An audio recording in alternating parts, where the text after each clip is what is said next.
Hi friends नमस्कार मु आज आपण मानकु पेटीएम जीपे फोनपे माध्यम रे आपण जदि कोनोसी अननोन नंबर बा अजाणतरे अलग नंबर रे पठाउछंती ताले से पैसा केमती रिकवरी कर परिबे से विषय आपण मानकु मु कहिबी तेनु कहया पूर्वरु आपण को छोटो रिक्वेस्ट आपण जदि चैनल पे नुआ आइछंती ताले चैनल टी सब्सक्राइब कर दियंतु गुटे लाइक कर दियंतु आ आपण सांग साथी माध्यम को मध्ये शेयर कर दियंतु जा द्वारा से माने भी से विषय रे जानि परिबे तेणु चलतु जावा आम स्क्रीन पर को प्रथम गूगल क्रोम को जीवे सेठी एनपीसीआई टाइप करेंगे।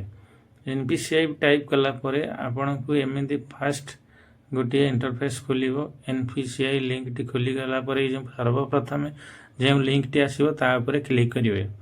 क्लिक कलापर आपण को ये आउ गोटे इंटरफेस देखईदेव देखु स्क्रोल डाउन करेंगे। ये स्क्रोल डाउन कलापर ये जो यूपीआई बोली लिखाई सेठी आपण क्लिक करेंगे। यूपीआई रे क्लिक कलापर आपण मानक आउ गोटे इंटरफेस खोलिबे देखिपारे से यूपीआई खोलला पर आपण ये जो इंटरफेस टी आसीबो ता देरे स्क्रोल डाउन करेंगे।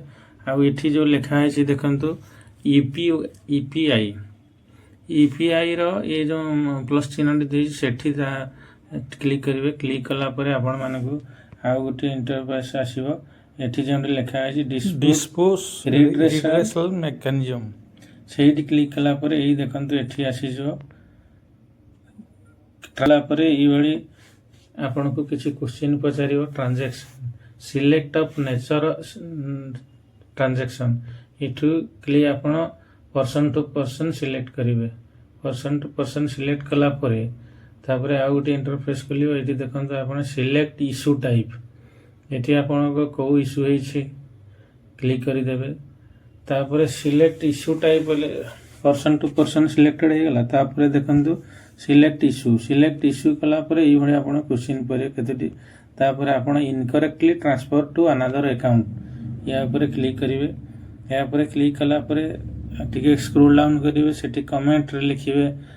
कमेंट रे जहाँ आपनकर असुविधा अछि ता लिखिवे। तापर ट्रांजैक्शन आईडी जो आपण आईडी ट्रांजैक्शन करथियो सेठी एठी मेंशन करिवे।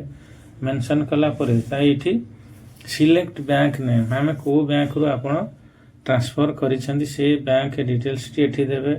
तापर केते अमाउंट परे डेट ऑफ ट्रांजैक्शन तळु देखंतु ट्रेस ऑफ ट्रांजैक्शन सिलेक्ट करिवे।